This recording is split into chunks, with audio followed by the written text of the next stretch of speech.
दिल्ली के एक घर में दो भाई गौरव और हर्ष अपनी पत्नियों पूनम और निशा के साथ रहते हैं। पूनम बड़ी है लेकिन बहुत सीधी भी है, जिस वजह से देवरानी निशा हमेशा उससे अपना काम कराती रहती है। भाभी, ओ भाभी, जरा सुनिए, मेरे लिए एक कप चाय तो बना दीजिए। निशा, मैं बहुत थक गई हूँ, आज तुम अपने आप ही बना लो।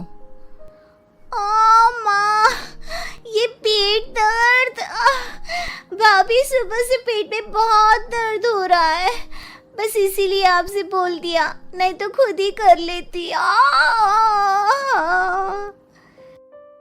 निशा की बात सुनकर पूनम चाय बनाने रसोई में चली जाती है और निशा फोन पर अपनी माँ से बातें करने लगती है। देखा बेटी, मैं ना कहती थी इस घर में तू राज करेगी, राज। इतनी सीधी जेठानी किस्मत वालों को ही मिलती है, उसे तो हमेशा इसी तरह दबा कर रखियो। हाँ, बात तो तुम सही बोल रही हो माँ, इसके होते हुए मुझे किसी काम को हाथ तक लगाने की जरूरत नहीं पड़ती।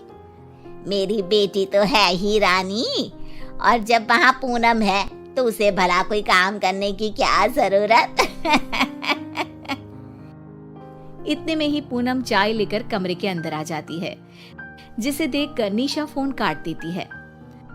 ये लो निशा, तुम्हारी चाय। अरे भाभी, सूखी चाय? हद ही कर दी आपने, कुछ पकोड़े भी ले आती। अरे अभी कुछ बनाने का समय नहीं है, मुझे घर के दूसरे काम भी तो करने हैं ना। वो तो आप हर रोज ही करती है ना, और जल्दी जल्दी करने की आदत भी हो गई होगी आपको, पर मुझे सूखी चाय पीने की आदत नहीं है।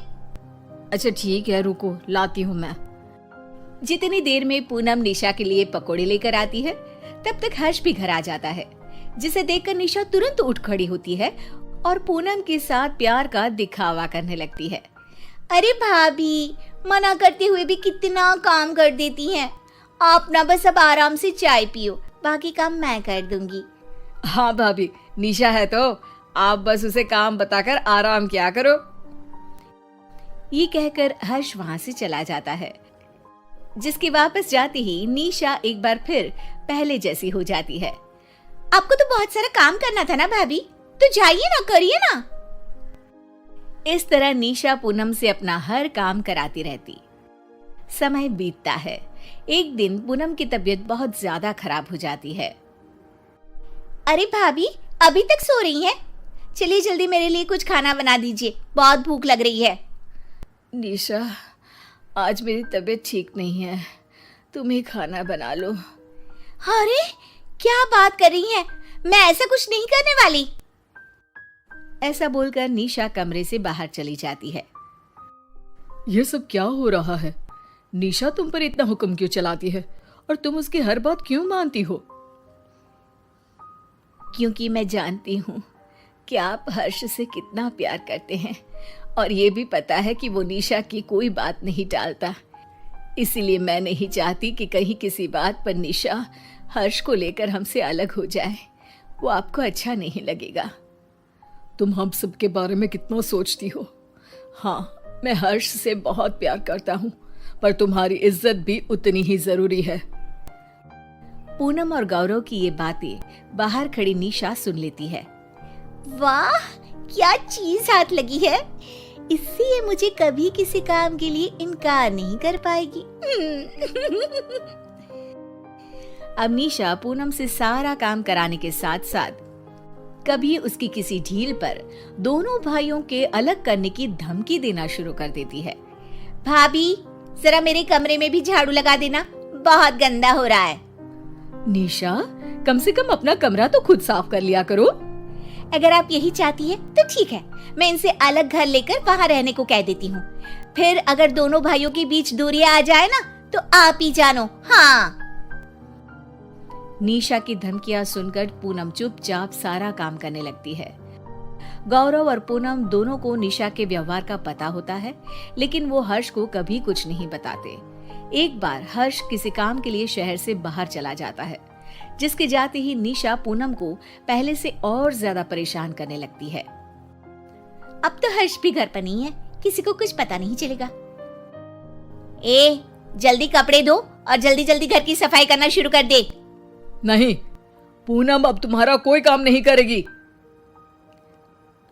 भाभी, जेठ जी मुझे काम करने के लिए बोल रहे हैं, आप कुछ बोलेंगी या फिर मैं हर्ष से घर बदलने की बात कर दूं? नहीं नहीं, छोड़िए ना आप, इन्हें अलग नहीं करना है, मैं काम कर दूंगी। निशा, पूनम और गौरव के बीच ये सब बातें चल रही होती है। तभी हर्ष वहां आकर सब कुछ सुन लेता है। निशा, मैं तुम्हें घर की लक्ष्मी बनाकर लाया था, पर तुमने तो पूरे घर को आग लगाना शुरू कर दिया। हर्ष की आवाज सुनकर निशा सहम कर बात बदलते हुए कहती है, नहीं नहीं, ऐसा कुछ नहीं है, भैया भाभी झूठ बोल रहे हैं। कौन सच बोल रहा है, कौन झूठ, मुझे सब पता है। जो मेरे भैया भाभी की इज्जत ना कर सके, मुझे ऐसी पत्नी इस घर में नहीं चाहिए। अभी के अभी सामान बांधो और अपनी माँ के घर जाओ। अपने पति की बात सुनकर निशा डर जाती है। नहीं नहीं, प्लीज मुझे माफ कर दीजिए। मुझे समझ में आ गया कि मैं कितनी बड़ी गलती कर रही हूँ। मैं आपको छोड़कर कहीं नहीं जाना चाहती। आज के बाद दोबारा ऐसा कुछ नहीं होगा। भाभी, मुझे माफ कर दीजिए ना। इट्स ओके निशा, तुम्हें अपनी गलती का एहसास हो गया, इससे बड़ी बात कोई नहीं हो सकती। हमें तुमसे कोई शिकायत नहीं है। और हर्ष, तुम भी इस बात को अब भूल जाओ। बड़े आखिर हमेशा बड़े ही रहते हैं।